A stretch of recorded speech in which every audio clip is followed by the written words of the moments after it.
Good evening, everyone, and welcome to A Fat Minute. It is Monday night, November the 9th, 2020, in the year of our Lord. Um, I am your co-host, BVJ. I am joined by Don John. Hello.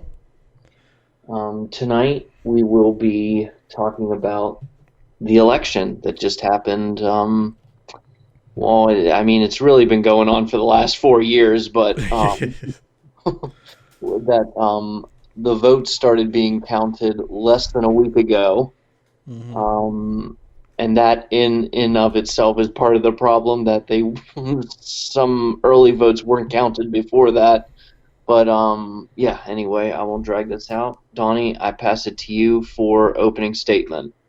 I do thank everybody for listening tonight, and I have a little, I have something I want to say before we get started into this tonight. First, let me preface my opening statement by saying that my thoughts and feelings towards Donald Trump do not unilaterally apply to Republican and conservative voters. In 2008, Barack Obama was elected president. What followed was 8 straight years of baseless accusations, unfair media portrayal, and impossible double standards, all of which were oftentimes rooted in racism. This culminated with the 2016 election of Donald Trump, a man who carried a campaign of xenophobic and divisive rhetoric. His supporters told the rest of us that our feelings didn't matter and they called us snowflakes, all while attacks on healthcare were mounted, children were locked in cages, non-white, non-straight, and non-male Americans saw their legal protections crumble, and the economy tanked under a virus that has killed nearly as many Americans as World War II. Donald Trump had no intention of being the president for people who did not support him, and he made that clear from day one, calling every news source that questioned or disagreed with him on any level, quote-unquote fake news, firing and replacing anyone who did not blindly follow him, and by denying any and all accusations, despite oftentimes having video and photographic real-time proof. Donald Trump's rhetoric, incompetence, and immaturity has left this country more divided than before he took office, left us with a crippled economy, and has even cost us lives. Donald Trump may have been the president, but he was not a leader. Because of all of that, the urge to gloat is powerful, knowing that he will be leaving office. But I won't do that, because that's not what this should be about. This isn't a football game where my team beat your team. Party politics has become one of the biggest roadblocks to progress in this country, as well as one of its most powerful dividers. I'm confident in the statement that the majority of Americans are good people, Republicans included. I understand why a lot of you voted for Donald Trump in 2016. A lot of you believed in his message of, quote-unquote, draining the swamp, and found his status as a political newcomer a breath of fresh air. However, this resulted in a president with no qualifications who appointed a cabinet that was equally lacking in experience and or had severe conflicts of interest. I also feel confident in the statement that many, if not most Republican voters saw Donald Trump for what he was. I feel the only reason so many voted for him a second time was because they could not bring themselves to vote for a Democrat, in which case I must reiterate the dangers of party politics in this country. To these voters, I say, it's time for us to finally look across the aisle and begin a period of healing. I know many of you will say that this gesture is convenient given the results of the election, but ultimately it has to start somewhere, somehow, so it might as well be here. However, I must make one thing clear.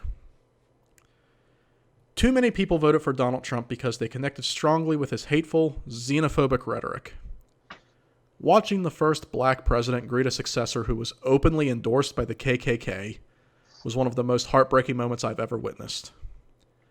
As nice and well-intentioned messages of unity are, they come with a caveat. If you are one of those Trump supporters who connected with him because of his hateful, fear-mongering attitude towards others, then I have no intention of breaking bread with you in an attempt to find a middle ground, because quite frankly, there isn't one, and I will use every weapon at my disposal to fight people like you and everything you stand for. This country's been turned upside down and inside out. People work 40 or more hours a week and still struggle to make ends meet. That's not okay. People are going bankrupt because they can't afford to get sick or go to the hospital. That's not okay.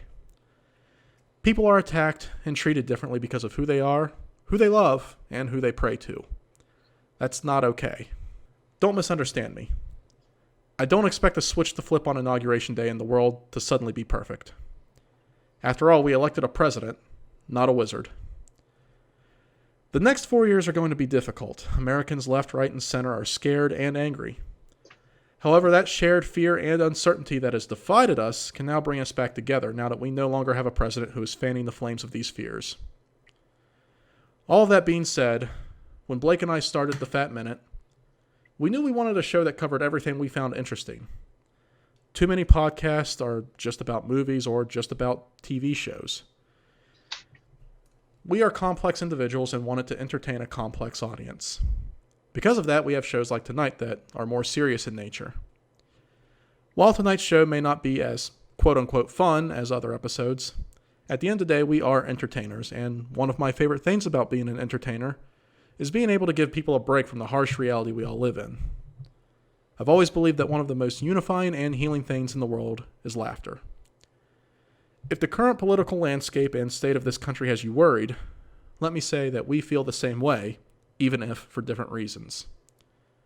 So that being said, I'd be honored and delighted if you continue to invite Blake and I into your homes to continue providing you a little bit of humor as we face this world one day at a time.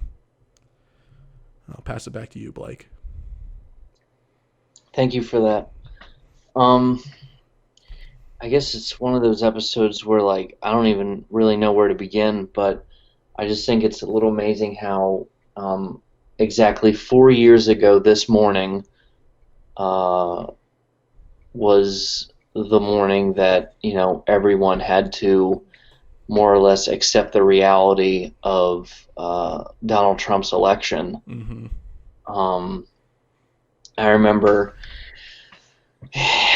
on the night of November the 8th, 2016, my mom and I were home, and Dad was at work, obviously. He was working his night shift, and we were just, she's not into watching coverage like that anymore. She doesn't even watch the debates at this point. And I guess her, she follows what the candidates are saying and whatnot, but also it's like she already knows who she's going to vote for, so what's the point? Yeah. Especially, like, the debates don't happen until October, and it's like, I'm sorry, in a way it's like, if it's October and you still don't know who you're voting for, you're kind of part of an issue. Yeah. But, so I remember it was, election night 2016, and Mom just turned on, a movie. I think it was How to Be Single, or, how to be... Yeah, I think it was just How to Be Single or whatever. I think that's it, with Dakota Johnson and Rebel Wilson. And but I was in the back of the living room on the couch, just scrolling through Twitter, kind of seeing it unfold, and how, like, hour by hour it wasn't the decisive blowout that we unfortunately just assumed it would have been. Mm-hmm. And finally, she just went to bed. She didn't want to talk about it, but she seemed optimistic, and I guess overly confident in a way, or I guess in hindsight it was overly confident.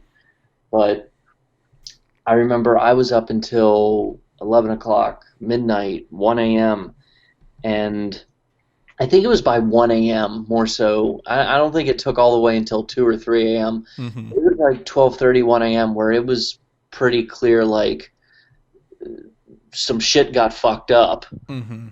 And polls were incorrect, and there was just an overabundance of confidence that would turn into some eating crow. And I just felt like shit. Mm-hmm. And I went to bed, and I continued to have, like, an on again, off again, half awake, half asleep fever dream where I almost kept waking back up hour by hour, 2 a.m., 3 a.m., 4 a.m., thinking like, okay, I dreamed that, right? Like that was a dream. That didn't happen. And I would get on Twitter and it was, no, it happened. And I remember finally I woke up. I forget what hour it was. It was, I mean, the sun was shining. So, I mean, it could have been anywhere between 7, 8 a.m. to 9 or 10 a.m. And I was just in my room and my mom slowly opens the door and she says in a serious way, but still a very calm way, "Is this over yet? Is it over now? Is it okay now?" And I didn't know what to tell her. Mm-hmm. And I was just looking out the window in my room, sitting on my bed, and it to this day, it's still amazing that she didn't like mentally piece it together, like my body language and my facial expressions and everything. But she's like, "What? What's wrong?" And I guess like the whole time she was like, "Oh, they're still waiting for more votes to come in to make it clear that she won that much." And and I guess like she did win that much, but Yeah. um, finally I was just like, "Mom, he won." And I don't think I have ever heard anyone in person scream that loud and scream that loud seriously, as in not to be funny, like we've heard Michael and Kogel scream loud, but Mm-hmm. I mean, like to seriously scream that loud in my entire life. Mm-hmm.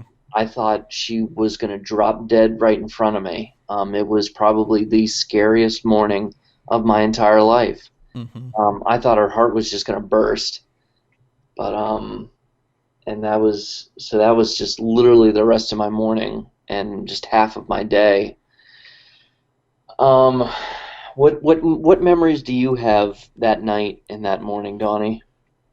I remember, if not the day before, maybe a couple days before, the girl I was dating at the time, we were living together.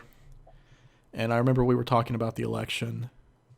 And she had asked me, she said, do you think, she said, do you think everything's going to be okay? Meaning, do you think Donald Trump's going to lose? And I had said to her, I said, yeah, like there's no way he can win. Um, but even as I said it, deep down, something inside of me said, something's going to go wrong. Somehow I knew something was going to go wrong. And I remember the day of the election, I stayed up until like maybe 11 o'clock or so because I had work the next morning. And I was keeping an eye on things as it was unfolding. And by that point, I believe he was ahead in the electoral votes by like a little bit. Hmm. And it was still in such a way that it was like, well, once the rest of the states get their votes counted, it'll probably turn around. It still looked like she could still very much win. But I was still worried because I still had that nagging feeling deep down. And I was just like, I can't stay up and keep watching this any longer. I need to just go to bed and find out what happened in the morning. And I went to bed, and the first thing I saw was that Donald Trump was the new president. And it was the first time in my life that I had been ashamed to be American. It never before had I experienced an election where someone who was just so blatantly and obviously the wrong pick for the job, like somehow gets so far. It made absolutely no sense to me. And I mean, it really just reiterated thoughts that I've had for the past, 10, 15 years about the Electoral College. And it was so awful that it breathed such a strong second life into some of the worst people in this country. I mean, people that for the most part had been quiet for the past 8 years. People that we thought were a small, very limited number of people, and it turned out that they were a much larger group than we thought and anticipated. I remember during the transition period, the final days of Obama's term, when President Obama and Trump had that meeting in the White House before Trump took office. And I remember the aftermath when they're sitting down in front of the news reporters and Trump looks very subdued, and you know, you could tell that Obama gave him a serious fucking talking to and was like, you know, this is some shit you need to fucking take seriously. You can tell some strong words were said in that conversation. And I remember seeing that, and I remember seeing Trump being very subdued and calm. And I remember him shaking hands with Obama and saying, "This is a good man." I remember that was the last time in the last 4 years that I felt like, you know what, maybe everything will be okay. Because literally a couple days later, he started doing what we all expected him to do, which was basically do everything wrong. Yeah. So that's my memories of that election. I mean, the 2008 or the 2016 presidential election, that entire cycle, can be its own episode. Yeah. The primary itself could be an episode. Mm-hmm. The 2016 primary could be its own episode, more so than the 2020 primary, I feel like. Mm-hmm. The 2016 primary felt more like a saga, really, I guess, than this time. Oh, definitely. The one thing I have to give the 2020 presidential election is that it didn't feel as long as the 2016 presidential election, Yeah. because they all started campaigning in 2015, and it went until obviously the end of 2016. It just felt much longer than this cycle, and I can't explain it. I don't know why. I don't know how. It's weird because, I mean, as far as timeline, it was no different this time because, Beto O'Rourke and Joe Biden, they announced in spring of 2019, and it went about the same length. Mm-hmm. But for some reason, the 2016 cycle, from the primary to the general, just felt like it lasted longer than this time. Maybe And it's because both parties were having primaries that year. that is my best guess. That is my most educated estimate, is that there was two primaries. Even though simultaneously, I don't know, it felt like we lived 3 years in 1 year. Yeah. Um, Well, I think also in 2015, because before 2015, Donald Trump was problematic to begin with. right. But like he brought all of that to a whole new level that we had never experienced from him or anybody else during that primary. Yeah. So, but whereas by this time around, we were still we were still appalled by it, but we were also used to it at this point. Yeah. So yeah, I mean, so to my point, the 2016 election could almost be split into two whole different episodes. Arguably more so than this one. So I don't want to dwell on the 2016 election. I want to go ahead and, for the first time with me, in a good way, fast forward to right now. So where we are now is, as a quick recap, as if anybody actually needs one. The votes started to be counted last Tuesday. Mm-hmm. And it was what, we tried to comfort ourselves and almost prepare ourselves for, is that, on Tuesday night there would almost be a red mirage. But, there may not be necessarily a blue wave, but more liberal votes, Democrat votes for Joe Biden would start to come in as the mail-in ballots would start to be counted. Because the whole year, reasonable people are like, voting by mail is safe. Many people vote by mail. We've had voting by mail since the Civil War. And continuously Donald Trump said, don't vote by mail. I don't want you to vote by mail. Don't do that. And in multiple states, I believe, and I think it was at least in like Pennsylvania, and basically it was almost all of them. Basically the ones we were biting our nails on, especially. Yeah. They tried to do a thing where it's like, well, we should start counting the mail-in ballots early just so they're already counted when the time comes. And Republican lawmakers said no. So, despite Donald Trump and the MAGA crew being anti-mail-in ballot, and then local GOP being anti going ahead and counting it when you get it, while you have it. Um, as the mail-in ballots started to come in and be accounted for, the bullshit already started of, you know, why are there so many mail-in ballots? Why are they all coming in, so late? And why are they all for Joe Biden? And it's like, you know what? Like, fuck you. Yeah. Like, just to set us up for that argument. Um, I mean, so so so I mean, it was Wednesday morning, and I felt like shit. Mm-hmm. I mean, I was like, and it is like it was. I guess in hindsight, this will be in a messed up way, and I hope this doesn't come off tone deaf. I guess in hindsight, this will be one of the most exciting elections, though, for lack of a better way of wording it. Mm-hmm. Because Wednesday morning, it's like this could still go either way. Yeah. Um, and and we started to get glimmers of hope, like, no, there's more mail-in ballots. No, they're in bigger cities, and you know what's in bigger cities? People that actually understand the existence of other people. Yeah. And you know what kind of views those people have? Decent points of view. Yeah. Um, so then, it started to look like of all states, Arizona was gonna maybe turn blue. Mm-hmm. And it's like, well, Mark Kelly was running a Senate race, the husband of Gabby Giffords, and apparently that race had been over for a while. I mean, he already had that, all but sealed, uh, you know, and and it's like, well, you know what? Like, that's what you get for being such an asshole to John McCain, is that you lose that state. Yeah. And I remember it was a month and a half ago, Cindy McCain, his widow, endorsed Joe Biden. Mm-hmm.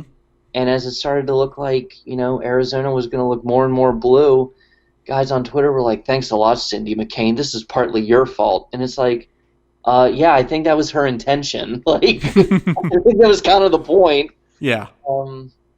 So then Arizona started to look like it could really turn around. And then Michigan and Wisconsin, like, I mean, just when you wanted to count them out, like, those mail-in ballots got counted, and no, they flipped back to Democrat states. They fell for his bullshit 4 years ago, and it just took 4 years to be like, nope, never mind. Mm-hmm. And then we were still waiting on Pennsylvania, and Florida was, well, Florida's fucking Florida. Yeah.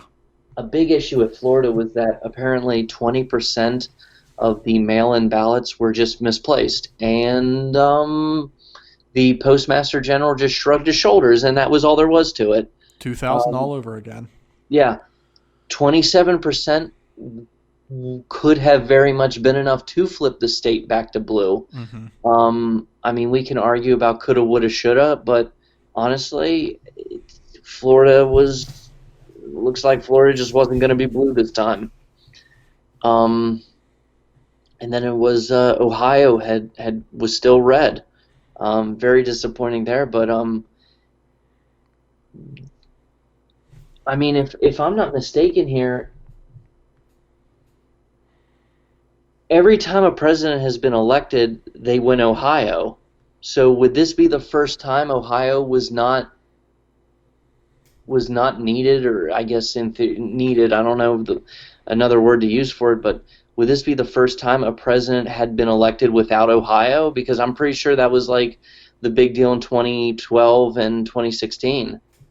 No Republicans ever won the presidency without Ohio, and only 4 Democrats have ever won the presidency without winning it. Okay. Which would be Grover Cleveland, FDR, JFK, and now Biden. Yeah. Yeah, so I remember that was like the big battleground state in 2012, and then in 2016, John Kasich was doing his primary, being like, "No, I'm the governor of Ohio. I can win Ohio. No, no Republican president," like you said. And it's like, well, yeah, John Kasich, but also like, no one can win a primary by just only winning one state. Mm-hmm. And that was kind of like one of the big jaw droppers in 2016 was when Hillary Clinton lost Ohio. Yeah. So, sorry, I'm trying to, fast forward here, but yeah. I mean, let's just go ahead and skip to right now in this moment. Everybody's been living the same shit we've been living the last week, so yeah. But Joe Biden has been elected the 46th president of the United States. Mm-hmm. And just for my apologies.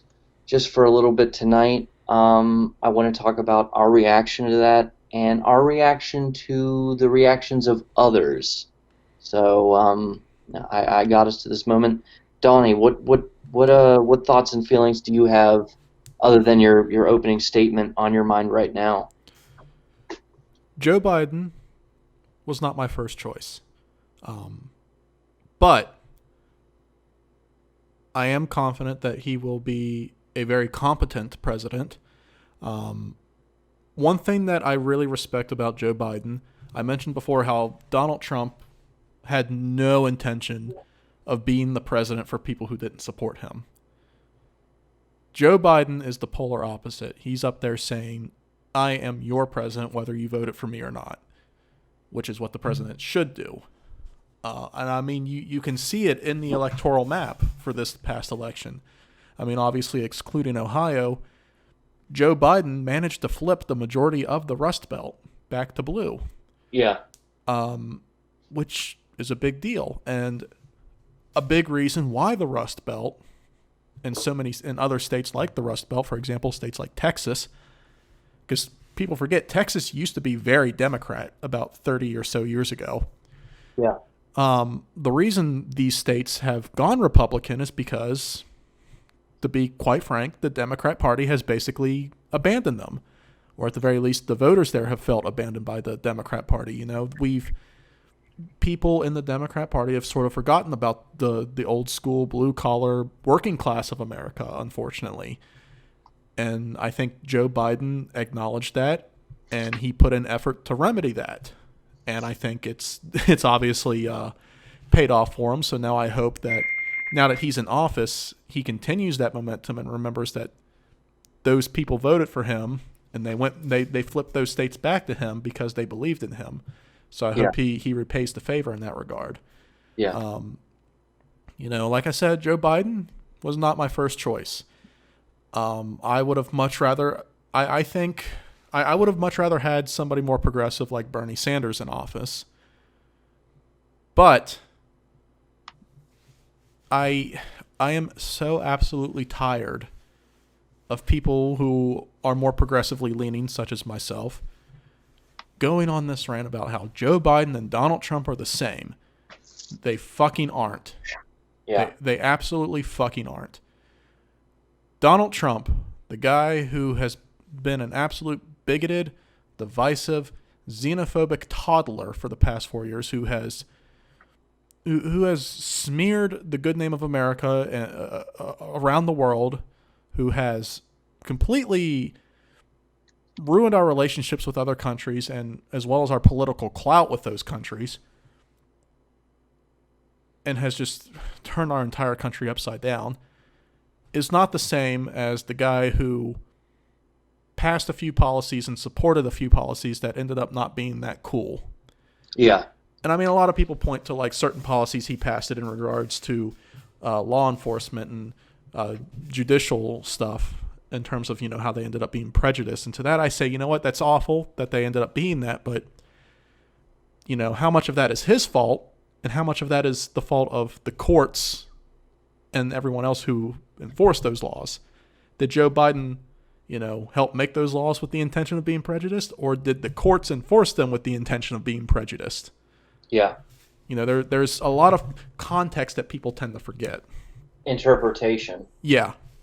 And as for, other more progressive voters like myself, people who also would love to see somebody more like Bernie Sanders in office. Like I said, I mentioned I'm so sick of them saying that Joe Biden and Donald Trump aren't the same. Look, I get it. He's not your first choice. He's not the one that you wanted. But that doesn't make him awful, and that sure as fuck does not make him the same as Donald Trump. I'm so sick of people who, on this end of the political spectrum, who think that anybody who isn't the resurrection of Karl Marx is quote unquote right of center. Yeah. Like, Joe Biden is not right of center. He's not. He's not as progressive as Bernie Sanders, for sure, but he's not like right of center. I mean, Joe Biden has always been very, very progressive when it comes to the climate and the environment. He's been very progressive when it comes to voters' rights. I mean, there are many things that Joe Biden has done right. Domestic violence. Domestic violence. I mean, again, I don't think he's perfect. I did not like, I don't like Joe Biden's views on healthcare don't exactly excite me. No. I think we need Medicare for all. Joe Biden, from what I've seen, does not believe that. I think he was a little too soft-handed on fracking, which was really disappointing considering this is somebody who has had a strong record with climate and environmental issues. And, there is the issue, there was the issue of Joe Biden, not respecting personal boundaries of women. We've seen him on TV kind of like touching or even, I guess sniffing women weirdly. But the difference is Joe Biden, and then there was also the sexual assault allegation early on in the primaries. The difference between Joe Biden and Donald Trump in that regard is Joe Biden owned up to those, moments of invading people's personal space. He owned up to it. He said, it was a tone-deaf moment of me. I'm sorry, and I'm going to be mindful of it to not do it again. Yeah. When it came to the sexual assault allegation, Joe Biden said, obviously he denied it, and he said, if there's any sort of investigation, I will cooperate, and he did. He cooperated fully and transparently. Nothing was found. I mean, absolutely yes. We live we've lived too long with sexual assault allegations just being dismissed and ignored and not followed through properly. But at the end of the day, we still need to believe in innocent until proven guilty. Joe Biden cooperated. He was transparent. Nothing was found. And he has shown much more dignity and integrity than Donald Trump ever has. So, again, Joe Biden, not my first choice, but I think he's competent. I think he will handle a lot of issues well. They may not be, I guess, as progressive. They won't, a lot of his solutions may not be as progressive as I would like, but I think in a lot of ways he will take us in the right direction. I just hope that he and Vice President Kamala Harris acknowledge that progressive voters, a lot of especially younger progressive voters, are looking to the Democrat Party as their party of choice, the party for them to join. And I hope that they understand that for the Democrat Party to survive, and even for the country as a whole to survive, these progressive voters and ideas need to be welcomed with open arms. They need to be more welcoming to these people than they have been in the past 4 years. Mm-hmm. So that's my thoughts. Yeah. I think it's been there's just been so much cynicism. But first of all, I think everything you just touched on was, I probably can't say better or even just as good, but I think there's just been so much cynicism over the last 4 years from everybody on almost everything, and we've spent the last 4 years feeling forced to resist and rebel against just such a hateful person that I really do just want to allow myself a moment of positivity to really talk somebody up. And if I end up coming off as a neoliberal corporate sellout, whatever, but I think it is just really relieving to have a president-elect who is obviously better spoken Mm-hmm. despite the fact that, they want to turn the fact that he has a speech impediment into dementia, Yeah. um, which, I mean, the best insult they could have thrown at him this whole time was sleepy. Like, one, what does that even fucking mean? Mm-hmm. Two, even crooked was a better insult. I mean, crooked is a legit insult. And, just Sleepy Joe, like, you can tell they really were on their last leg with a lot of shit this time. Mm-hmm. And, um, you know, I'm glad that it did bring attention to it that, Joe Biden has, battled a stutter his entire life since childhood. And to mock somebody for having a speech impediment like that is just so shitty. Mm-hmm. Like, just absolutely low.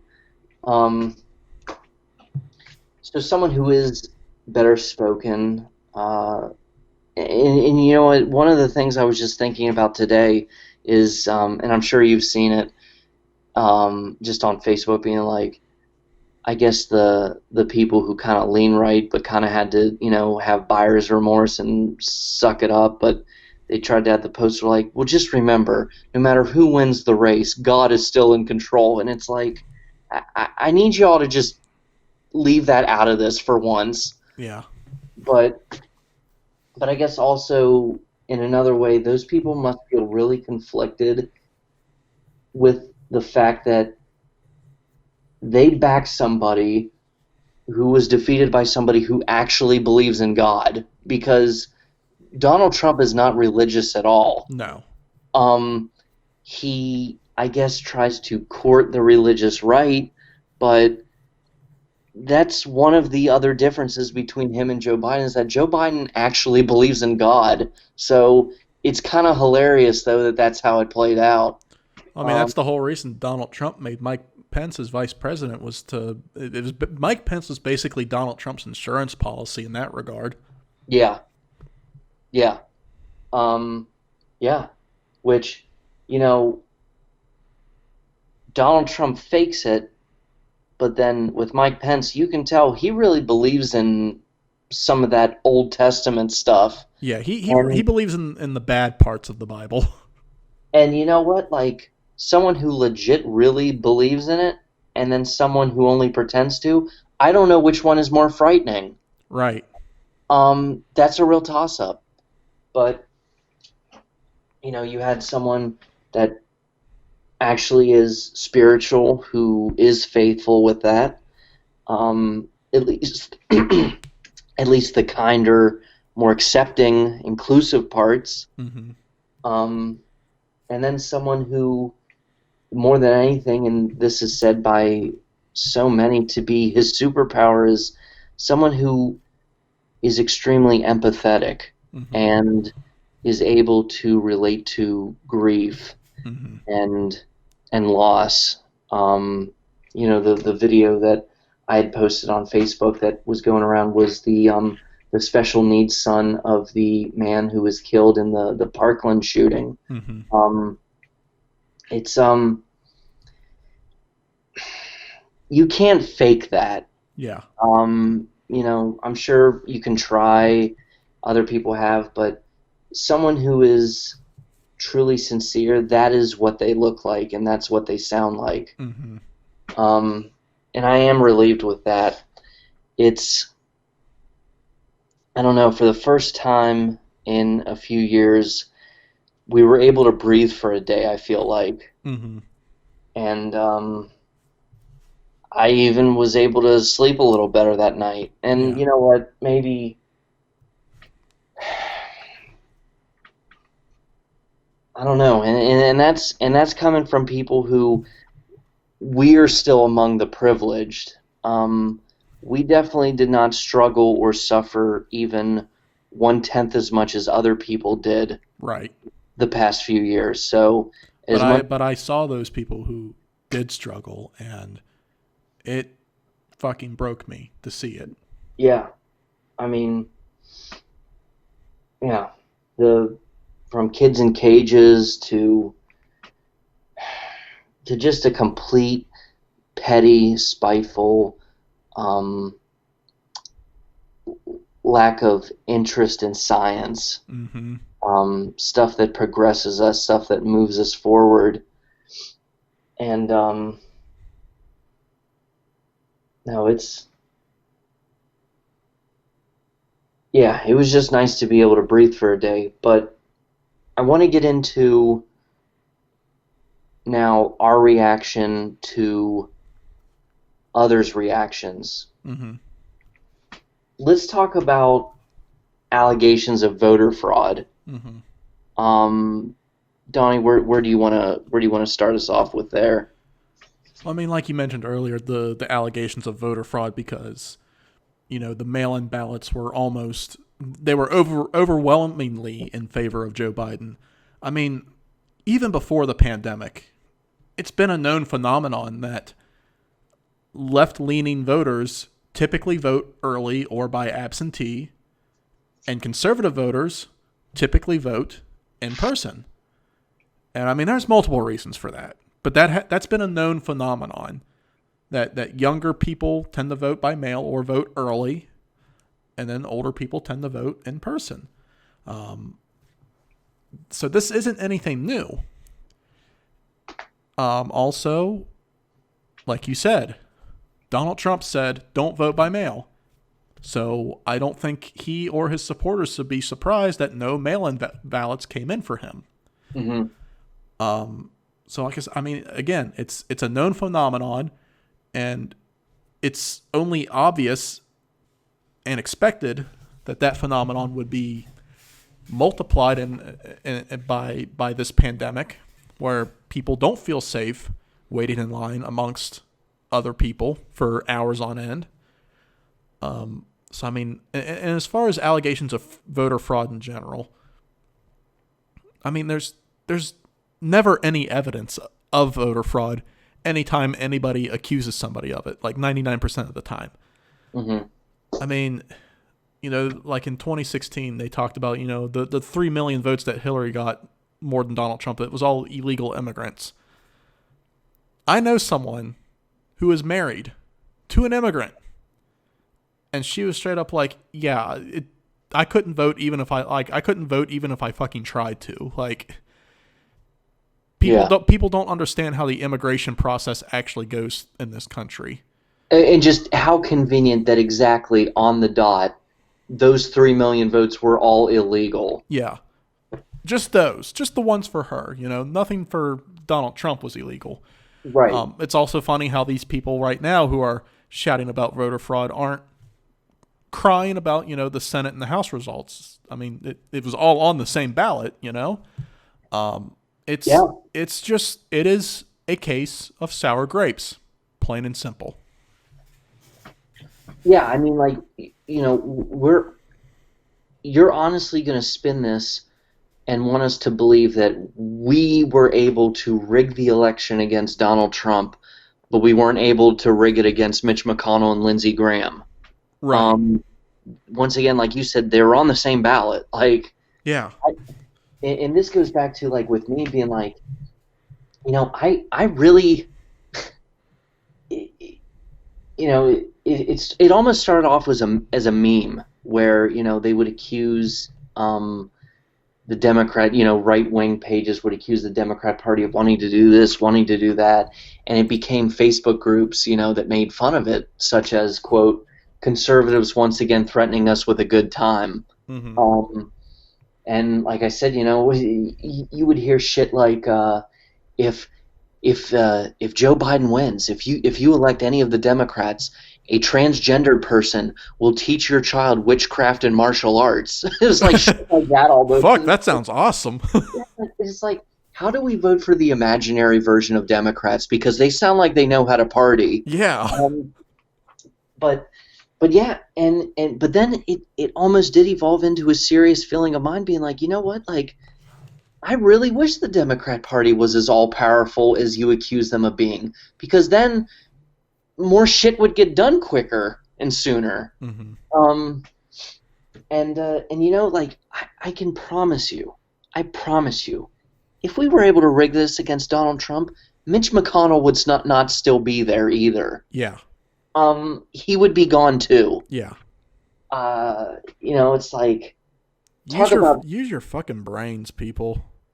talk about accusing us of being over courteous. It's like, okay, all right, well, we're going to take the presidency back, but we're going to lose a supermajority in the House, and then you can still keep control of the Senate. Yeah.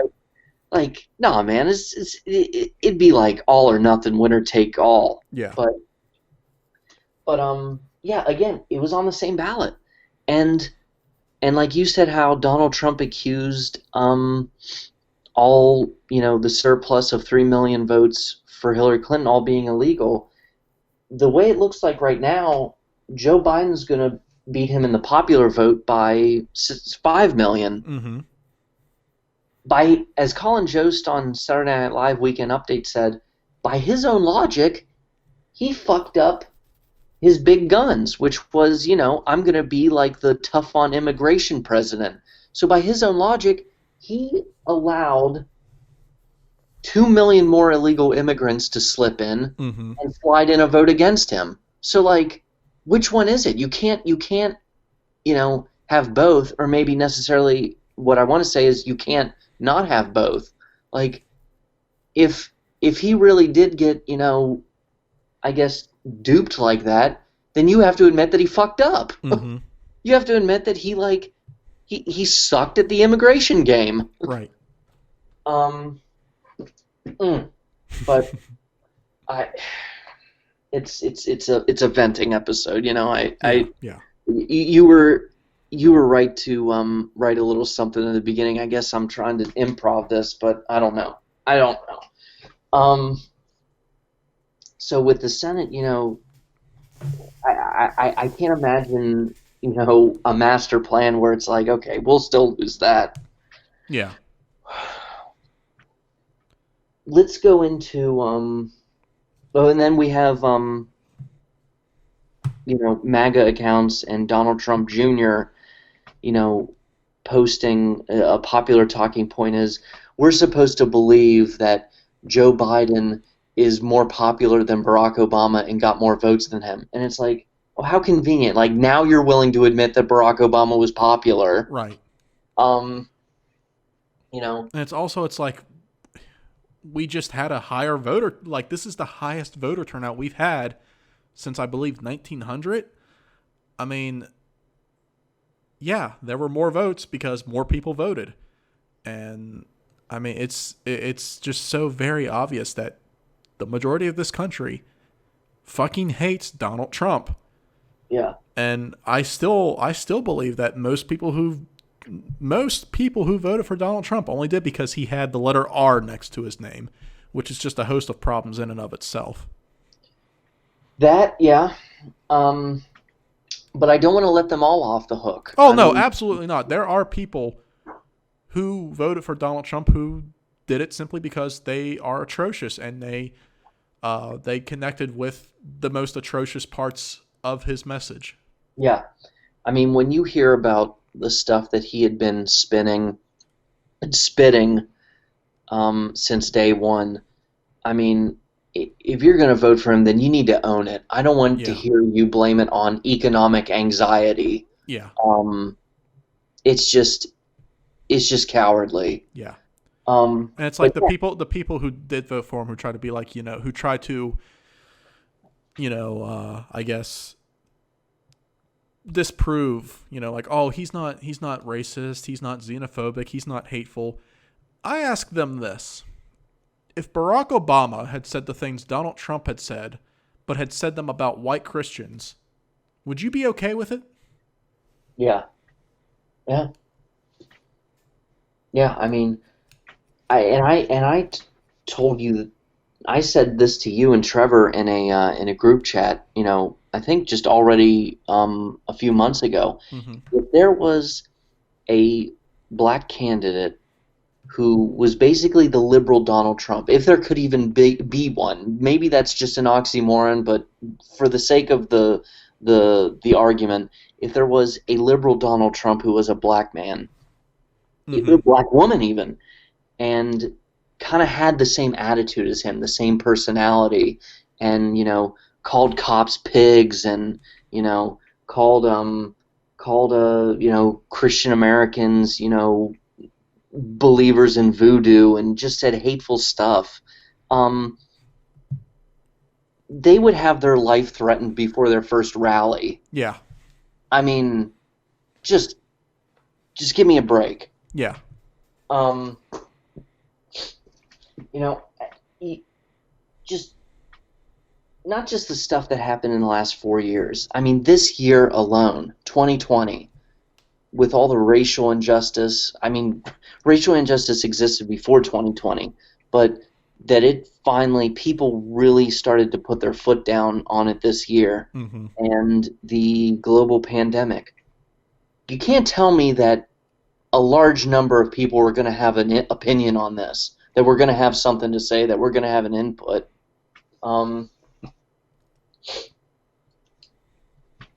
Let's go to Donald Trump himself and his reaction, and I guess in a way his lack of reacting, because we haven't seen him that much lately. He got, other than some tweets, there's always going to be tweets, but he got awfully quiet. Yeah. He has yet to concede. He is still in his own version of Earth 16. Mm-hmm. What thoughts do you have with him there? I mean, I'm not surprised in the slightest that he's acting the way he is, I mean, like I said, he's been an immature, hateful bully for the past 4 years. Is anybody really truly surprised that he's refusing to concede, that he's claiming it's fraud? I mean, hours after it was finally projected that Joe Biden had decisively won the election, he tweeted in all caps, "I won," like with 5 exclamation marks, by a large amount. Like, that's something that a 12-year-old does when they lose at Monopoly. Mm-hmm. I mean, I'm not surprised at all. I'm still severely disappointed that this is what our president currently is, but I'm not surprised in the slightest. He's not going to concede at any point, and I'll be very surprised if he does. And I can tell you right now, even if he does concede, we are not going to see him at the inauguration. He will not show up. And that's probably the best case scenario, though, to be frank with you. Yeah. I mean, him not showing up, I think he's going to make more of a stink than that.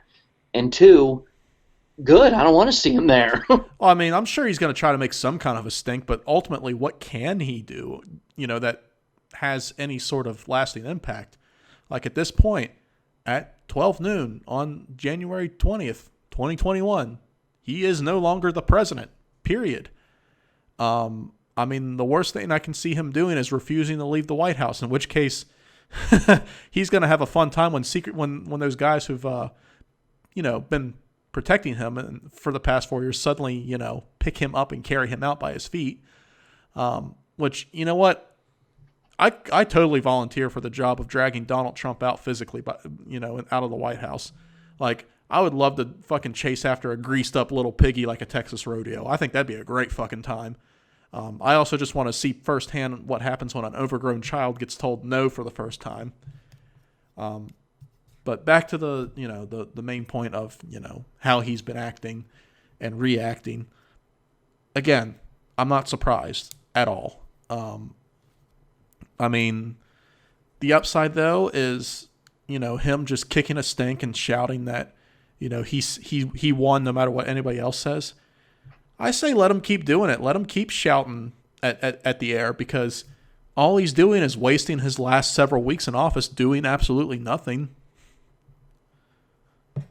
Yeah.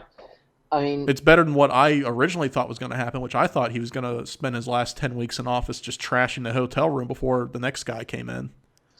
I mean, I say this half sarcastically, half seriously. During a pandemic, he's the kind of guy who's going to cough and hack all over the place and touch all the keyboards and lick his hands and touch shit. Yeah. And you know what? Part of me isn't joking with that. I mean, I wouldn't be surprised if he does that either. Literally nothing would surprise me. I mean, I think I want to remember who it was. I don't know if it was Kumail Nanjiani, but you know, just there was a tweet saying, I firmly believe that Donald Trump wants to win the election more than anything in the world, but he has no interest in being the president. Oh, absolutely. Um, he just wants to give personal tours of the White House to buddies and buddies of buddies and I guess acquaintances that he's pretending that are his buddies. He just wants to be able to say, "Hey, I was the president." Yes. Um, I wouldn't. I mean, honestly, like if I had to like put some money on a specific thing, and not just like, oh, he won't go away. Like put some money down on a specific thing. He's probably going to hold a big rally the day of the inauguration, like a few blocks away. Like he's probably going to have his own event. Oh, you know what else? I guarantee you what else he's going to do on the day of the inauguration. He's probably going to try to be like, "Hey, look how low attendance is, way lower than my inauguration," because it's going to be super low attendance because of social distancing. Assuming there even is like any sort of gathering. I'm sure they're going to just do virtual. Yeah, I don't but know. but he's That's going to try to turn that into oh, look how lowly attended his. Are we supposed to believe that nobody showed up for his inauguration even though he got the most popular votes in history? I call bullshit. Like that, something Yeah. like that's going to happen. Well, and that was another talking point they were saying is um, the guy who couldn't even fill a high school gymnasium won the popular vote. Explain that to me. Donald Trump had more rallies. Donald Trump had bigger rallies, and it's like there's a global pandemic. Like Yeah, the people who voted for Joe Biden took it are smart, seriously. took the pandemic seriously. They are smarter about the pandemic. Like my, you know, my house, my home, like my wife and I, and then my the rest of my family, my dad, my mom, like we all voted for Joe Biden, and you know between my wife and I, we have multiple shirts from the Joe Biden online shop. Hmm. We have several stickers. We donated, we got merch. Guess how many rallies we went to? None. We didn't go to any. Hmm. Um, even beforehand, I just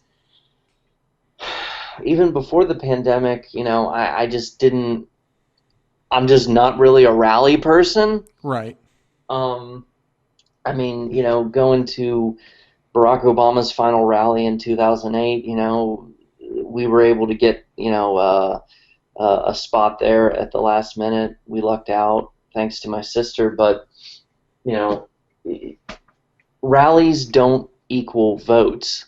Right. Um, you know, just like, you know, the guy who's driving around with 10 Trump flags on his truck does not equal 10 votes. That Right. still equals one vote. Right.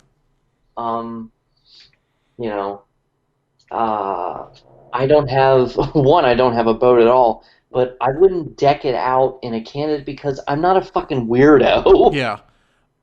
Um, so all the boat parades, all the truck caravans, like, i- i- I will never love a politician that much. Like, I will support politicians. I will say, oh, that dude, he did a great job, or that dude did a bad job. I credit Bernie Sanders with being the biggest influencer on my political identity. I'm not getting his fucking face tattooed on my back anytime soon. I mean, and I love Barack Obama, and I like Joe Biden a lot. And I like Beto O'Rourke a lot, who was my first pick in the primary. Um, they just don't want to admit that they were in a cult. Yeah. The people who call other people sheep had to wear a hat to signal who they were voting for. Yeah. I mean, irony is dead. Like, we blew its head off with a shotgun. Yeah. Like, Um, I don't recall seeing Obama parades. I don't recall seeing cars with like a million Obama flags on them or Joe Biden flags. I don't recall seen people with Obama or Joe Biden, gear hanging out outside of, campaign offices or ballot offices and like praying that something good in their favor happens. Like, no. That, Let's touch on that. There were MAGA fans kneeling, mm-hmm. kneeling in protest. First of all, just once again, irony is dead. Mm-hmm. But kneeling, almost genuflecting, like praying in unison, that Donald Trump would win outside of the county office or whatever. Absolute nuts. Yeah. But also then we finally had a small squad of MAGAs. I guess one of them had a boombox or a speaker or something, dancing around to Rage Against the Machine. Talk about So being tone deaf. let's just break down how tragically tone deaf this is. Yeah. First of all, Rage Against the Machine is, I mean, they give Democrats shit too, but Rage Against the Machine is notoriously anti-conservative. Mm-hmm. They were playing the song "Killing in the Name of," and while they're running around waving not just Trump flags, but the thin blue line flag, the Blue Lives Matter flag. One of the lyrics in that song is, "Some of those who work forces are the same that burn crosses." Mm-hmm. Just no sense of self-awareness at all. Those people are the ones in my opening statement that I mentioned that I have no intention of trying to find middle ground with. No, no. And just they have no breaking point because they're already broken. Yeah. Um, and I think that is one of the most heartbreaking things here is like, in a way, I mean, unless white privilege kicks in more than it has ever kicked in before, Donald Trump's going to have to deal with some shit, next year. Yeah. He's probably going to have to answer the fact that he only paid, what, 750 in taxes? Yeah.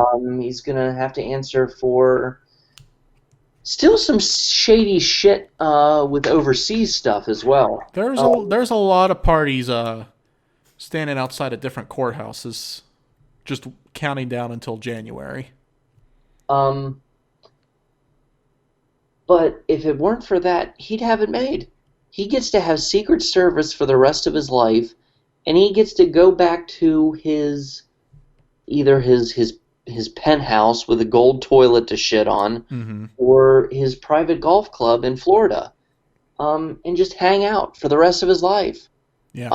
and just tweet and talk shit and take shits and still have Secret Service. But he can go away. He can fuck off. He'll disappear, I guess, if he wants to. No, he won't. But he has that option. What happens to these people whose entire personality and identity were constructed around him? Where do they go? What do they do? What jobs do they go to? What city councils do they belong to? What schools are they sending their kids to? What happens to these people who have developed an entire mental state around him? They wait for the next person to take his place. There's apparently a excellent article from the Atlantic. Just the headline alone is amazing, and I know that's kind of silly to just be like, oh, I saw a headline and said, well, at least I'm willing to admit it. I did not read the article yet. I have it bookmarked, but I hear it's really good. I'm looking forward to it. But just the headline alone was, the next authoritarian will be much more competent. And, in a way that's a roast to Donald Trump, but also that is a warning that that the next guy who is, or woman, but tends to be a guy, the next person who is as hateful as Donald Trump and hates all the people that he hates and loves what he loves and wants to do what, he floated around doing, the next person who's like that will probably be much more savvy because they have to be. Mm-hmm. They will be better composed and conducted. And I'm worried if people fall for that shit all over again. And I'm not just talking about the hardcore, MAGA, gear, merch, personality people Mm-hmm. dancing around. I'm talking about the somewhat, kind of, sort of reasonable people that only voted for Donald Trump just because he had the R next to his name. I want to know if they'll fall for that shit, really. Yeah. I hope not, but I hope not as well, but I mean, but yeah, no, it needs to be said now. The next Donald Trump will be less goofy and, I guess, comedic material mm-hmm. than Donald Trump. Um, God forbid if he's objectively handsome, Yeah. because I know people fall for that shit. Yeah. But what's I want to talk about, and I know that you touched on it, but there is a huge pet peeve that you and I share, and it came to a head when we would almost kind of come together to really roast about a problematic mutual friend who was never really a friend and is no longer a friend. Mm-hmm. But we call this persona the extreme independent, Mm-hmm. and just how, not even just a pet peeve, but how problematic it ultimately is. And if people listening aren't really 100% certain what I'm referencing, I'm talking about they both suck, both sides are bad, one's just as bad as the other, she's no better, he's no better, that bullshit. Mm-hmm. And how damaging that is. The the tragedy and the, I guess, toxic of false equivalency. Mm-hmm. Um, what are some more feelings you have with, I guess, those characters, Donnie? I mean, like I said, if you think Donald Trump and Joe Biden are the same, then there is no hope for you. Period. Um, it's okay to be like, Joe Biden wasn't my first choice. It's okay to be critical of him. I fully intend to hold Joe Biden to the same standard and the same criticism that I held Donald Trump to, because that's what a educated and intelligent voter does, regardless of whether or not you're on the same quote unquote team as whoever's in office. When someone fucks up, you call them out on it. Period. And it's cool to be critical. It's okay to be critical, regardless of what party a politician is in. But to just dismiss so unilaterally like that, to just blatantly, be like, well, they both suck. It's like, no, that's dangerous to this country. And I mean, that kind of stuff leads into discussions about third parties. We've been seeing a lot more people being more vocal about third party support in recent years. And I can understand and get behind the idea of having more voices on the stage, more voices, more ideas. But just because somebody is in a third party does not automatically mean they are good. Yeah. I mean, the top two third parties in this country are the Libertarian Party, which, let's be honest, libertarianism is a shitty philosophy inherently. Like, libertarians are a fucking joke, and you will never be able to convince me otherwise. And the one after that is the Green Party, which the Green Party is okay, but they're too hippie to the point that they deny science a lot of the time. So that's very problematic. just because someone is third party does not automatically make them good. There is still something to be said for being able to go mainstream. Yeah. Like I said before, Joe Biden, not my first choice. There's stuff that, about his policies and his plans that I didn't like, that don't impress me, that I feel like don't go far enough. But I can either kick and scream about it, or I can accept that one or the other, either him or Donald Trump's going to be president. And I can be like, well, I can have either none of the things that I think this country needs, or I can have some or even most of what I think this country needs. Just because Joe Biden wasn't my first choice, and just because he isn't as progressive as I would like him to be, and just because a lot of the policies he has don't do enough, in my opinion, does not mean that I think he will be bad. There is context. People today, on both sides, left and right, fail to acknowledge nuance and context. So the what we call the extreme independent or the extreme moderate, the ones who just dismiss, oh, they both suck. A lot of them are quite frankly just doing it because they think it's cool. I'm so alternative. Fuck off. You're part of the problem, asshole. Yeah. And also, again, the third parties, alternative does not automatically mean good. And just because someone isn't your first choice does not make them a bad choice. Yeah.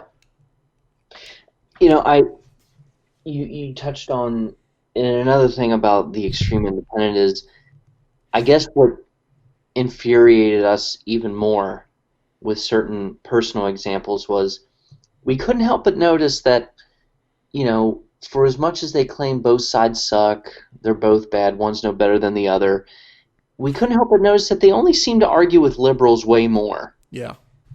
They never had the nuts to argue with a MAGA as much as they would, a Hillary or Joe person. And then, I want to touch a little bit more on third parties and what exactly, just a few specific thoughts on the Libertarian Party. One thing that also needs to be said about third parties is, as long as the Electoral College exists, which it shouldn't, Right. It is a leftover from the time of slavery. Lawrence O'Donnell of The Last Word on MSNBC calls it the revenge of slavery on the 21st century. As long as the Electoral College exists, a third-party candidate is practically mathematically impossible. Yeah. You have to get 270, as we just saw this week, Mm-hmm. we were reminded of, you have to get 270 on the electoral map. If that number is not reached... Even if you have the most electoral votes, if you do not reach 270... If you do not reach 270, the House of Representatives votes, which is always held by one of the two major parties in America. Mm-hmm. And that's another thing. And I couldn't help but notice this. With the House of Representatives always held by one of the two major parties in America, you never hear about the Green Party or the Libertarian Party even bothering with representative or senator. Mm-hmm. They just show up once every 4 years to make a stink with the presidential election and to be a spoiler and to show off. And that's why, if they were really serious, why don't they go for smaller, more local elections? Why do we only hear about them once every 4 years?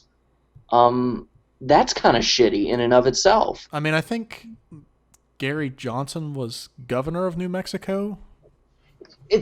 I'm not saying it is non-existent, but you just don't hear about it as much. Yeah. I hear about libertarian with president. I never hear of a libertarian senator or a candidate for senator. Which you would think, if anything, they would have more of a shot at those. Right. But yeah, no, you had... Maybe you should be careful what you say on here. You don't want to give them ideas. Oh, Jesus Christ. But yeah, Gary Johnson was the governor of New Mexico. And then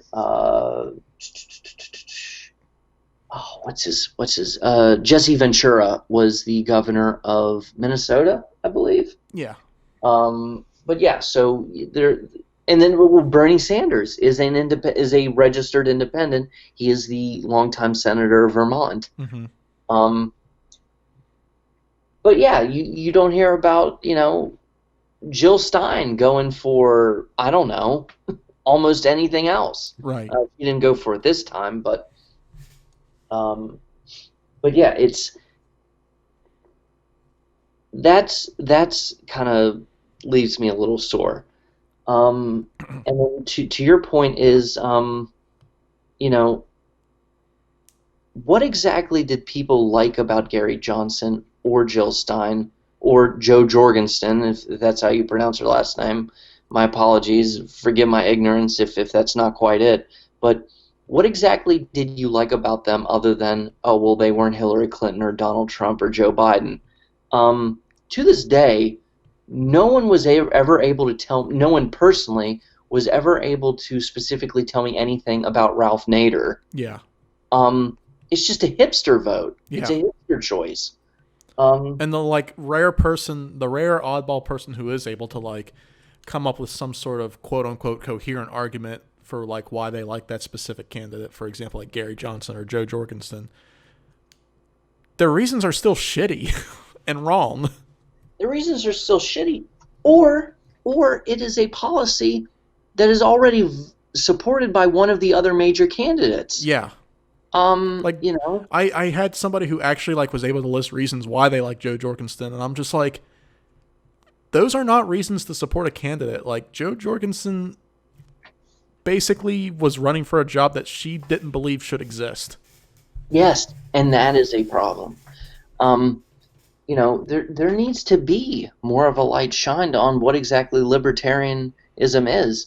There's a long time meme where it's like a libertarian is just a Republican who smokes pot. Yeah. And then it's also one of my recent favorites was it's Cool Ranch white supremacy, because couldn't help but notice that the libertarian crowd was awfully fucking silent with the Black Lives Matter stuff going on this summer. Despite their, very stoic and long-standing stance on anything with any sort of authority being bad. A huge facepalm I have is when someone who is very pro-military or even formerly military themselves is in support of libertarianism. A lot of libertarians don't even believe the military should exist. Mm-hmm. A lot of them think the quote-unquote military should just be made up of individual state militias. Yeah. I mean, the viral, libertarian primary debate of Gary Johnson when he was running in, I guess it would have been 2016. I don't know if it was, 2015, but anyway, it was of that cycle. That was the one where you had the one guy being like, well, they asked the question, should someone be required to have a form of identification, a license to drive a car? Mm-hmm. Should we have driver's licenses? Mm-hmm. A question that should not even be fucking asked in the 2010s. Right? So they ask, should someone have a driver's license? And several people are like, hell no, no. And then you have that one guy who's an author or whatever with long hair, and he's just wearing a long sleeve polo. And he's like, what's next? A license to make toast in your own damn toaster? And it's like, what the fuck is this? Yeah. And then, of all people, Gary Johnson. Gary Johnson was like, well, a sense of proof that you are competent enough to operate a vehicle that could harm someone. Yeah, I think that is somewhat necessary. They fucking boo him. Yeah. They fucking booed the guy who was like, now hold up, if someone's going to get behind something that can murder someone, then they should have to pass a test to be able to operate it. That's like the one person I just mentioned who was listing reasons why they supported Joe Jorgensen and libertarians in general one thing they listed was like, there's too many rules and regulations. Like, they listed as an example, you shouldn't have to go to school and get a license to be a cosmetologist. And I'm like, you are dealing with harmful chemicals and sharp instruments that could injure someone and cause like serious harm if you don't know what the fuck you're doing. Like, you obviously have no idea what the fuck goes into this job. I don't know why it became cool to want to accept people who weren't experienced with something. Yeah. So yeah, they boo him. They boo the soon to be nominee of their party. The one guy who's wanting to be like, now hold up now. Let's not get crazy here. So I believe it was in that same debate. That same guy, the author with long hair, and you know what? I don't want to look up his name because he doesn't deserve to have his fucking name known. Mm-hmm. But he made a comment saying the military should just be funded as much as possible from bake sales and small donations. Now, this isn't me trying to be like, you know, John McCain, you know, roll up our sleeves, let's go kick some ass. But like, yeah, I'm sorry, I hate to sound like a bad liberal, but I think we need a fucking military. Yeah. That should exist. And it's just, you know, they want to end so much taxation. And are some things taxed that are a little silly in a way, or maybe perhaps a little too high? Sure. I don't know. Maybe. But that's how we fucking pay for shit. Yeah. Like that's how we pay for ambulance. Well, no. Sorry, I'll take that back. But that's how we pay for so many other things. I mean, if you really go down the rabbit hole, libertarians fucking they don't believe in sidewalks. Yeah. I mean, they think schools, police forces, the fire department should be privatized. Which, I mean, privatized, and if we already have privatized prisons, yeah. And that's a problem. Yeah. But I mean, with all the stuff that happened this year, can you imagine the fucking nightmare if there were some police squads that were privatized? Oh God. Jesus Christ. Yeah. So yeah, libertarianism is at best fucking worthless. Yeah. It is literally if "don't tell me what to do, Dad" became a political philosophy. Yeah. So there's that, and but to your point, it's like, yes, sure, more options, more choices can be cool in theory. You want more voices at the table. That is, by virtue, by morale, could be a good thing. But the third-party choices over the last several years have not even been good of their own merit. Yeah. Jill Stein is... She's a physician who thought vaccines cause autism. And she believes in crystals. Yeah. Like, eat shit. Yeah. Go to hell. Yeah. So,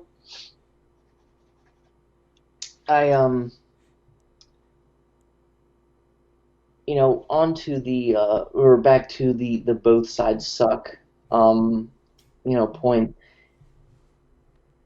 There was a lot of griping over the last 4 years of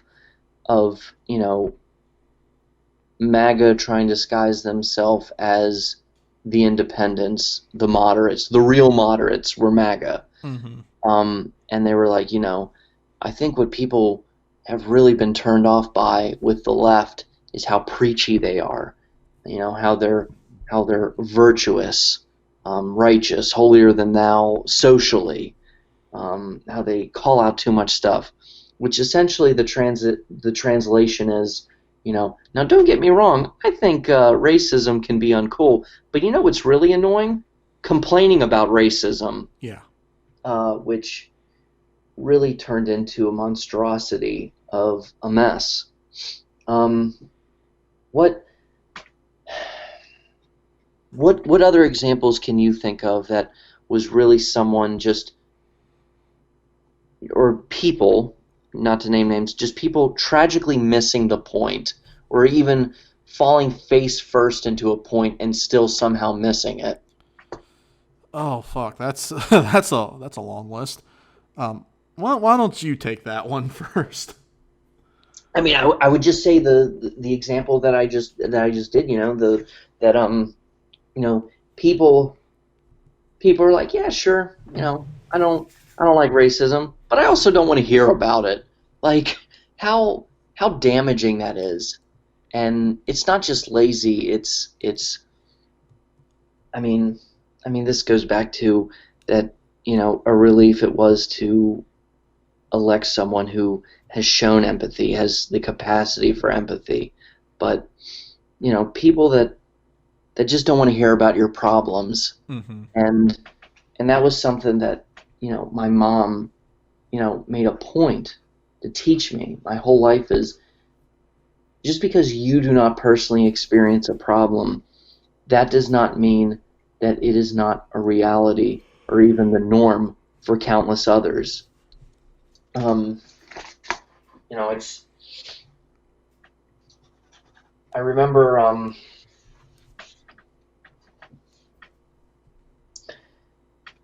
Back to 2016. I remember,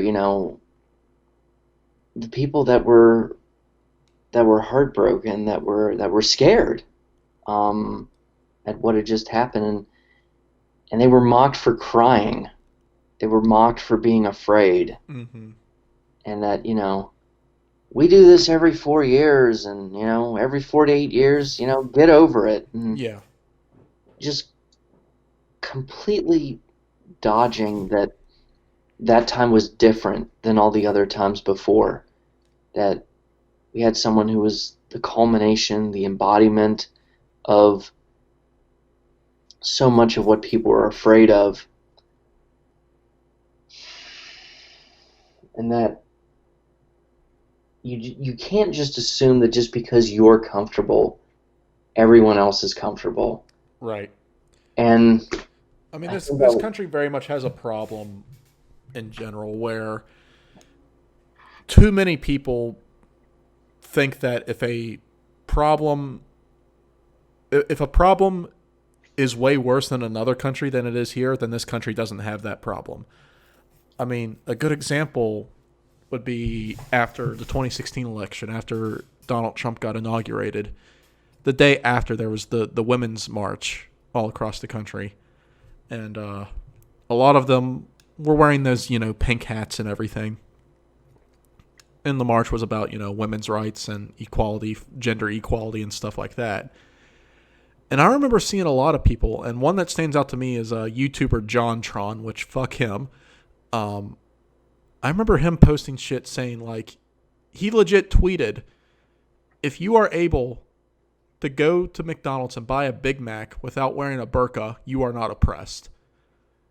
And I'm like, did this motherfucker seriously try to use a Big Mac as an example of why women aren't oppressed? yeah, And he tweeted other stuff like that, like you say you're oppressed, but you don't have to worry about this or this or this. Women in these countries have it far, far worse, so you have no right to complain. And you know what? You're right. Women in a lot of other countries, big example being the Middle East, do have it much worse than women here in the United States. But that doesn't mean that women here in the United States don't have their own struggles. And it doesn't mean that they don't have the right to speak out against those struggles. yeah. Speaking of YouTubers, a disappointing pair, a disappointing duo. Oh, I yeah. think you know who I'm about to mention. Yeah. The Hodge twins turned Yeah. out to be right wing. Blindly right wing. And I remember, when we first were introduced to them, by our buddy, we called him Moon. And And we fell in love with them they were, instantly. they were funny. Yeah. Like, they had these videos. They really start off as like workout personalities and exercising and I guess motivation, but also just comedic like gym bros. Mm-hmm. and then they would have videos on like life advice, relationship advice. Mm-hmm. That was just, it was funny. It was hilarious. Like, Mm-hmm. like, dear Hodge twins, like, Yeah. I Bruh. Is she think thick? I'm, yeah. Does she look like Angelina Jolie? Is she thick No, too? Oh man.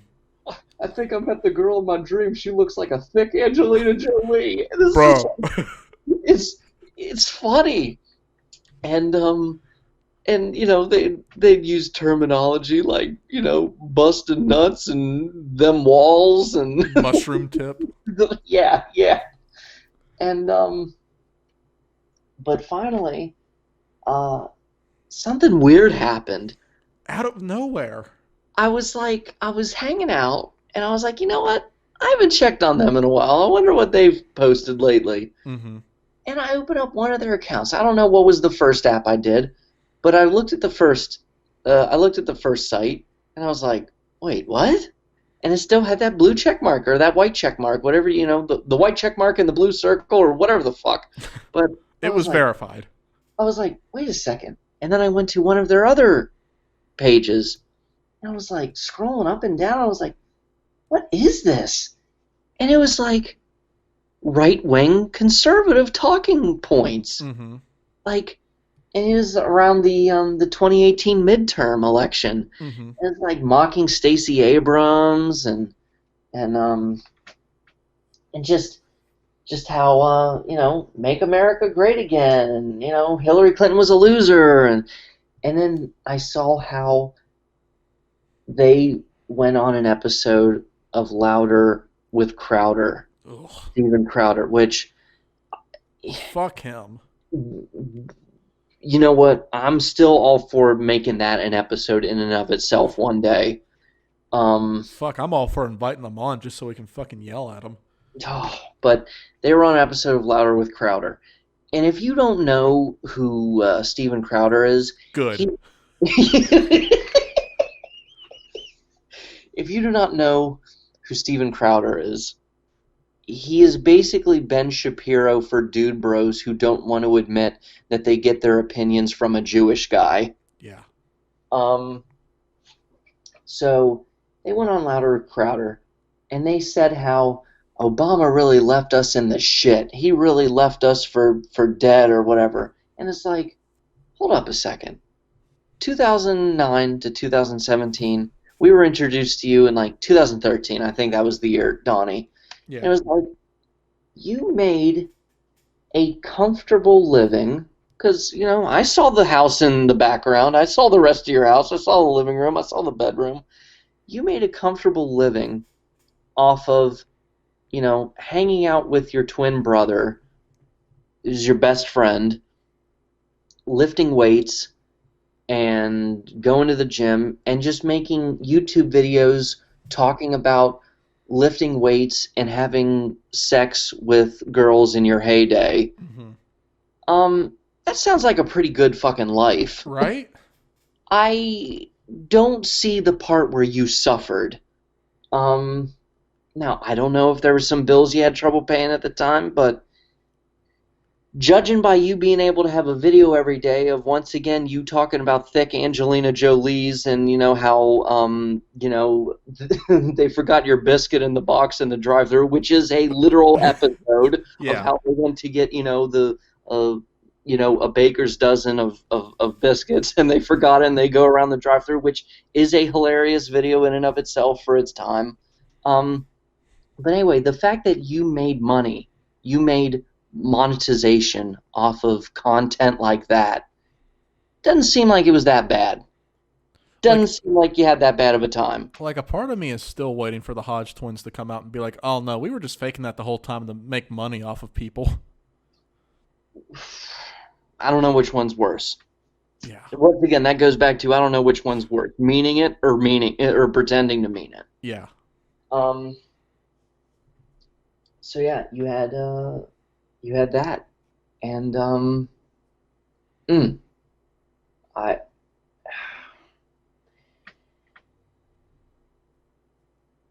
a huge inspirational part of this last week has been how I don't believe it's been called yet. Um, is Georgia. Um, how it's yeah, as you know, per and that it's down to I think the main final chunk of votes are still to be in North Carolina, which is leaning red. Mm-hmm. Um, it's pink right now, I guess you could say, and then Georgia, which is baby blue. Mm-hmm. Georgia is 49.5 to 49.3. Joe Biden in the lead, 99% reporting. Was Georgia may turn blue. It Mm-hmm. may be flipped. Um, you had Stacey Abrams, really lead the way on that, and uh, Stacey Abrams ran for governor in 2018, and she was running against Brian Kemp, who is the governor now. Mm-hmm. Um, Brian Kemp was basically in charge of the office, I guess that's what you would say, the office, the organization that counts the votes. Mm-hmm. Um, I don't know how else to explain this, but the guy who's in charge of the people in suits who handle the vote counting should not be allowed to run for governor, Yeah. or he should not be allowed to still have that job. Yeah. That is a obvious conflict of interest. That is like if Joe Biden owned the monopoly on voting machines in America. Mm-hmm. That would not be accepted. That would not be allowed.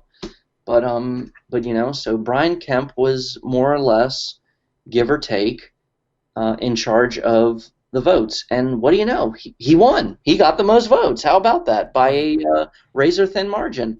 And I don't want to be hypocritical. I don't want to contradict myself. But it's a little fishy. Yeah. Leaves a bad taste in your mouth. That's. I mean, the difference is that's an obvious conflict of interest. An obvious conflict of interest. Room smells like bullshit right now. Yeah. But so she lost to him, and you know what? She was like thinking to herself, "All right, motherfuckers, I'll see you in 2 years. Yeah. I'm gonna register 800,000 more people, and I'll take the fucking White House from you now." Yeah. Um, boss moves in history, Yeah. but um, what what what surprises or maybe disappointments or reliefs or interesting things did you see with the individual states this time? Would you say, Donnie? Well, I mean, Georgia going blue definitely. How close Texas was to going blue. And I mean, like I mentioned earlier, Joe Biden flipping the Rust states, the Rust Belt back for the most part. I mean, all of those moments come down to, like I said before, a lot of these states are filled with old school, blue collar, working class Americans who, for decades now, have felt abandoned by the Democrat Party. And I mean, we've been spending all night being critical of Republicans and Donald Trump, but we got to be, like I said before, we got to be critical of ourselves too. Our party has dropped the ball on these people for quite a while now. And, I like I said before, I think Joe Biden acknowledged that, and I think he definitely used that to his advantage. And I really hope he makes good on that momentum and those promises because, these people felt abandoned by the Democrat Party and people like us for so long. If you drop the ball on them again, look how hard it was to win them back the first time. Yeah, So, I mean, and that's one thing I do respect Joe Biden for is his message of, I am everyone's president. yeah,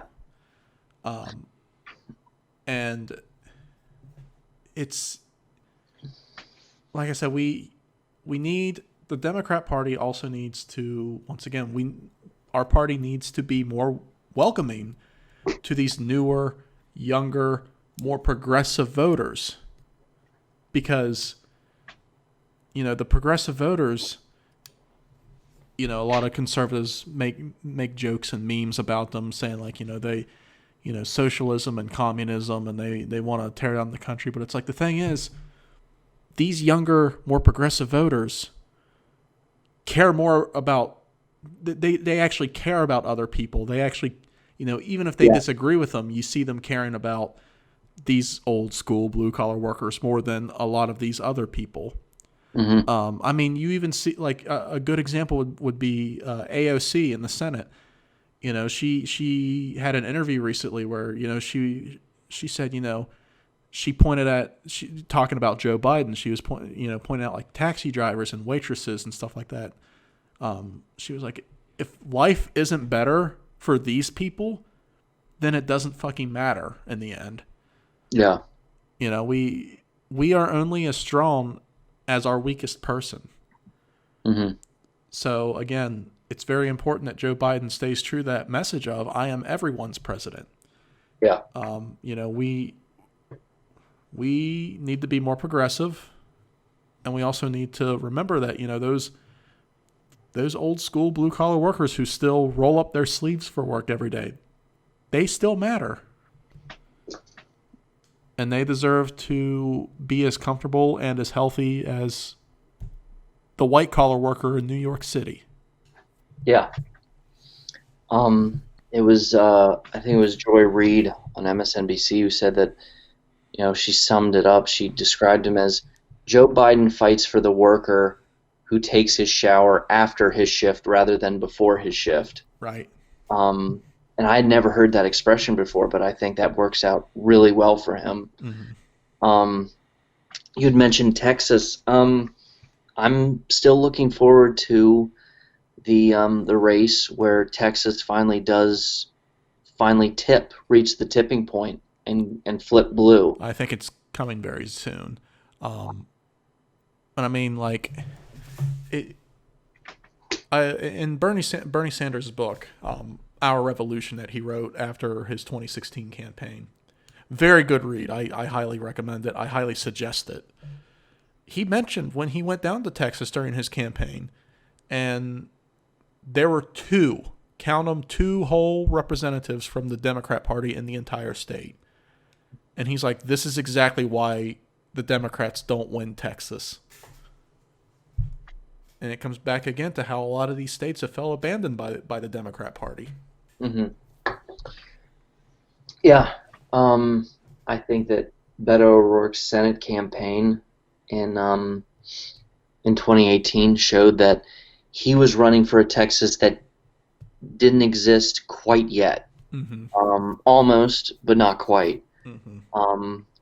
But yeah, I mean, I think the next time is that we should finally spend more money on Texas. Yeah.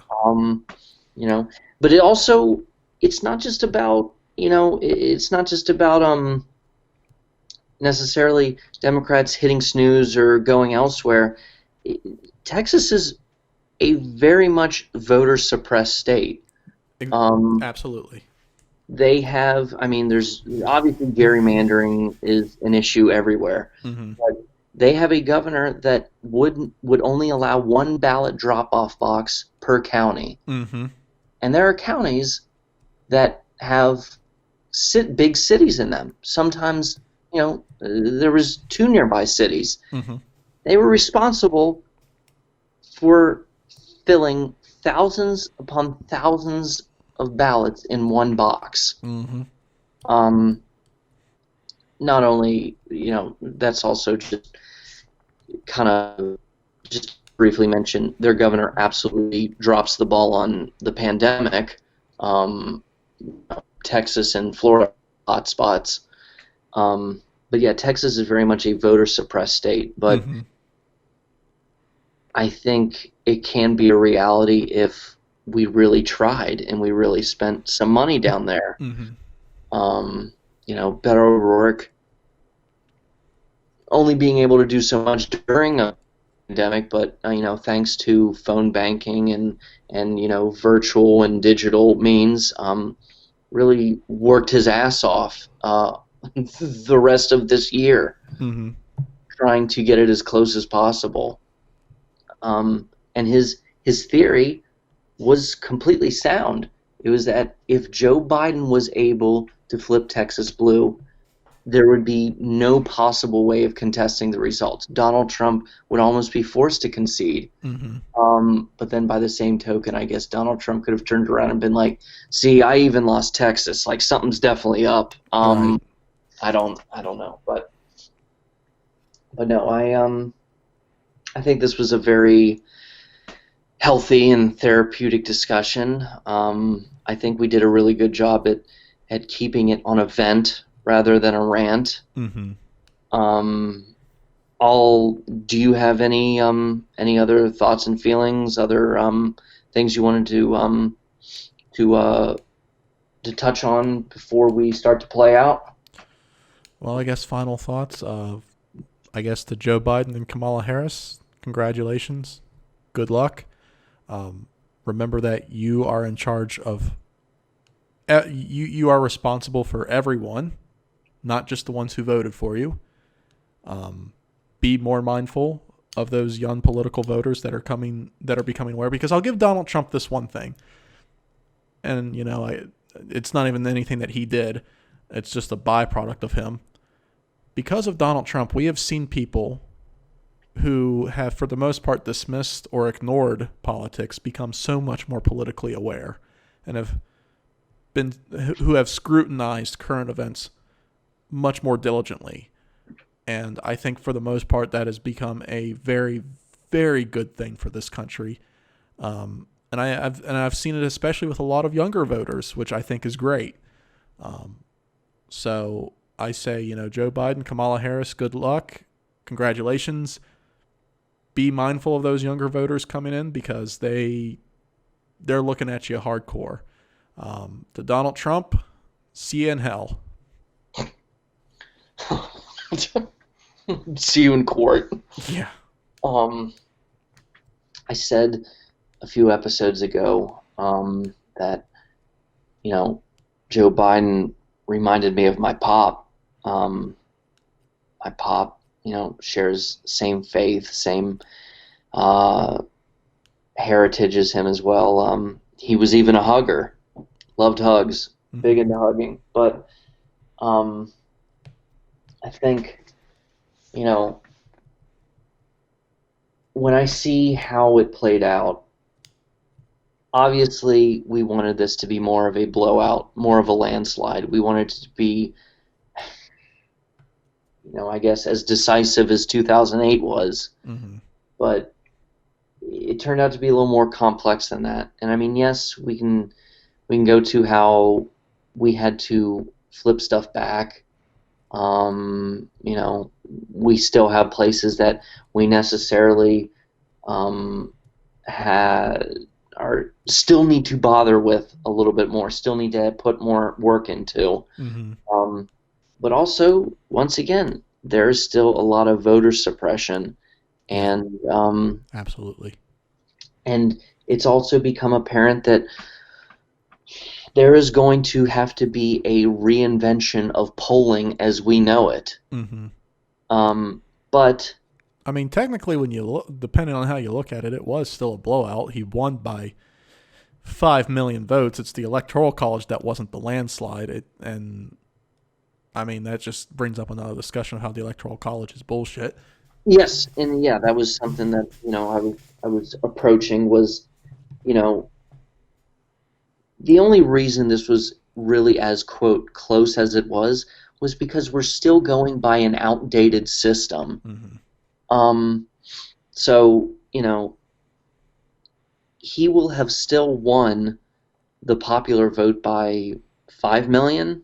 Is the new estimate. I guess that's the adjusted estimate, is that he will have won the popular vote by 5 million. Mm-hmm. He,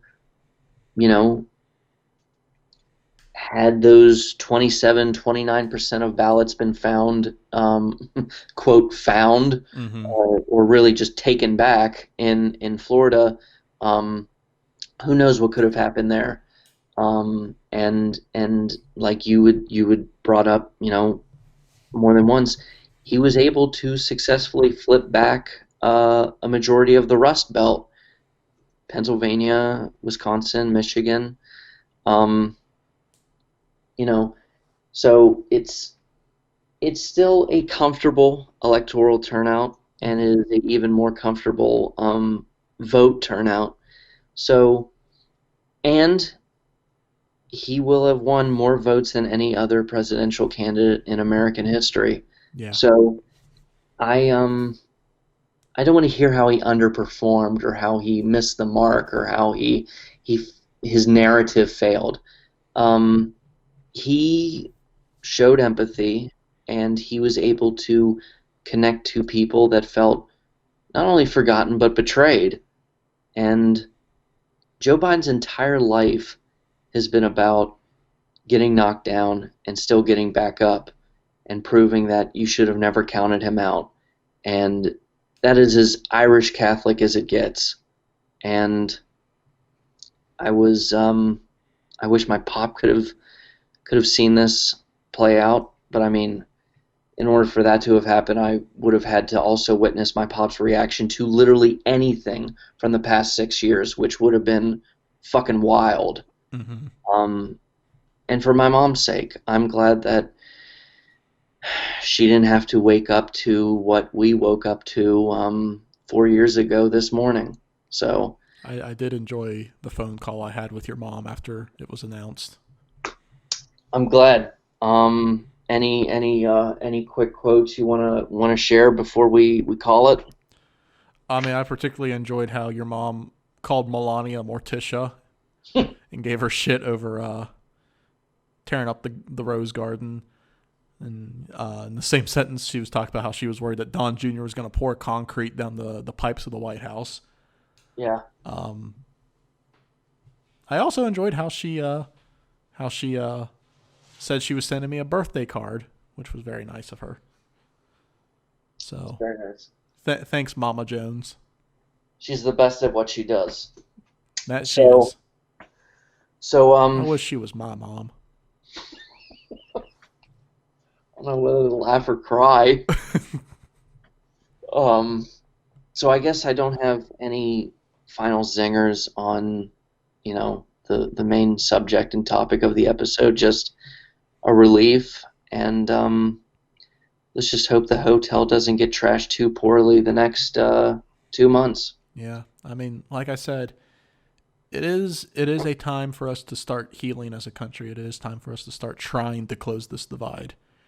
And that is a message and an intention that I'm all for. But at the same time, there's some shit that I'm just not going to settle for. There's some shit that is going to get called out and fought with everything I have.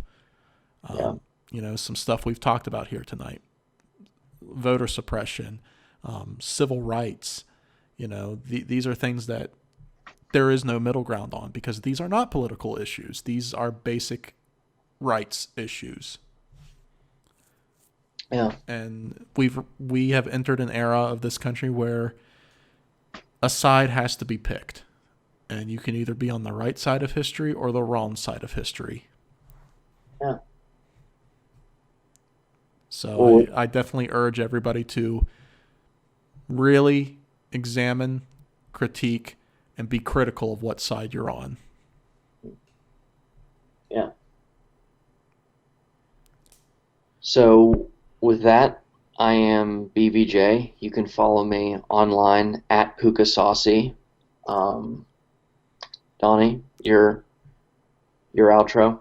I am Don John. You can follow me on Twitter and Facebook at Don John Laughs. Be sure to follow the Fat Minute at Fat Minute Radio on Facebook and Twitter. So good night to everyone who listened, and we will see you next time with hopefully a more fun episode. Good night. And be safe.